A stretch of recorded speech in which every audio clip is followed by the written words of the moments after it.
Bonjour à tous. Nous sommes toujours dans le chapitre 1.1 qui porte sur les corps purs et les mélanges. Vous devez donc prendre vos notes sur ce chapitre et inscrire à la suite les informations de la capsule d'aujourd'hui. Nous allons nous intéresser maintenant à l'identification des espèces chimiques. Il existe des caractéristiques générales qui peuvent nous aider dans l'identification d'espèces chimiques, comme par exemple la couleur de la solution ou encore l'odeur, mais ce ne sont pas des tests significatifs. Nous allons donc nous intéresser aujourd'hui à différentes méthodes d'identification. Pour commencer, nous allons voir quelles mesures physiques nous pouvons effectuer pour identifier des espèces chimiques. Alors, pour identifier un corps pur, on peut utiliser les températures de changement d'état, puisque pour une espèce chimique donnée, ces températures sont des constantes. On peut s'intéresser à la température de fusion, c'est-à-dire au passage de l'état solide à l'état liquide. Cette température de fusion se mesure à l'aide d'un banc-au-fleurs. On peut également s'intéresser à la température d'ébullition, qui elle correspond au passage de l'état liquide à l'état gazeux. Pour obtenir cette température d'ébullition, il faut suivre l'évolution de la température en fonction du temps, et on observe que lors du changement d'état, il y a un palier au niveau de la température, et c'est cette valeur qui correspond à la température de changement d'état.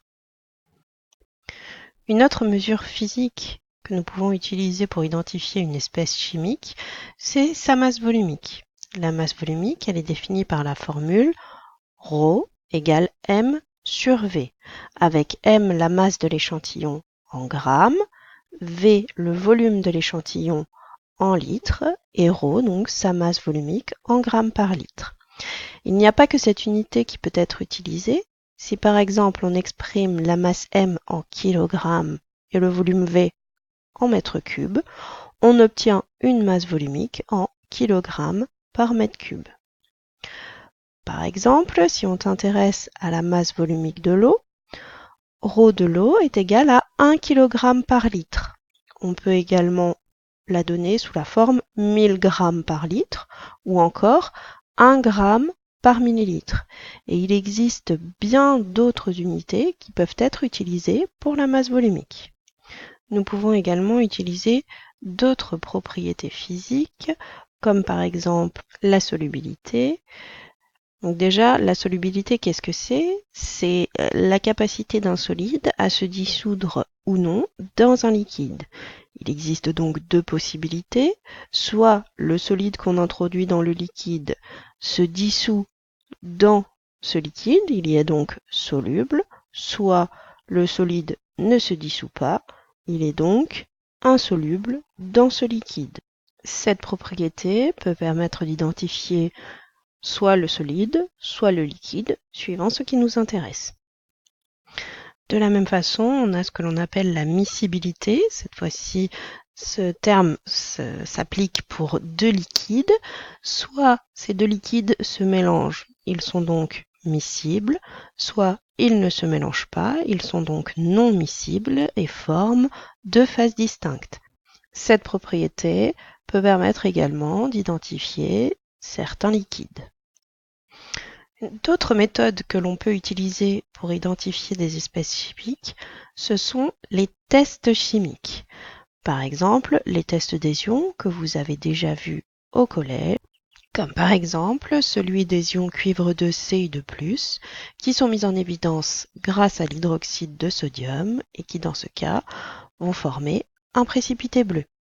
Ou encore le test d'adhésion fer3 Fe3+, qui sont également mis en évidence avec l'hydroxyde de sodium et qui forment un précipité rouille. Il existe plein d'autres tests chimiques pour mettre en évidence des espèces, comme par exemple le test de l'eau, qui se fait grâce au sulfate de cuivre anhydre, qui prend une couleur bleue en présence d'eau, ou encore celui du dioxyde de carbone, qui est mis en évidence grâce à l'eau de chaux qui se trouble en sa présence, celui du dioxygène, qui est fait en utilisant une bûchette en bois incandescente qui va se rallumer en présence de dioxygène, et enfin le dihydrogène qui lui est mis en évidence grâce à une détonation lorsque l'on approche une allumette enflammée d'un tube à essai qui en contient.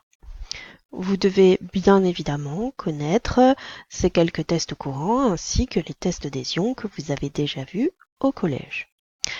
Alors, la dernière méthode à laquelle nous allons nous intéresser pour identifier des espèces chimiques est la chromatographie sur couche mince, que l'on note CCM. Pour tout ce qui est de la pratique, vous avez reçu ou allez recevoir une fiche méthode que nous utiliserons en TP. Vous devez bien évidemment connaître cette pratique. Voyons maintenant comment la CCM peut nous permettre d'identifier des espèces chimiques. Donc déjà, à la fin d'une CCM, on obtient un chromatogramme. Sur ce chromatogramme, on peut voir qu'il y a eu 5 dépôts d'échantillons qui ont été faits, A, B, M, C et D. Tout d'abord, on peut voir que l'échantillon A est encore pur, puisqu'il ne comporte qu'une seule tache, tout comme B, C et D. L'échantillon M, lui, est un mélange, puisqu'il comporte plusieurs taches. Cet échantillon M, qui est un mélange, on peut aussi savoir de quoi il est constitué grâce à ce chromatogramme, puisque l'on observe donc que cet échantillon M a une tache au même niveau que A. Il est donc composé de l'espèce A. Il a également une tache au même niveau que l'espèce C. Il est donc constitué aussi de l'espèce C et également de l'espèce D. Par contre, il ne contient pas l'espèce chimique B puisqu'il n'y a pas de tache au même niveau. Voilà, c'est tout pour aujourd'hui. Merci et à bientôt.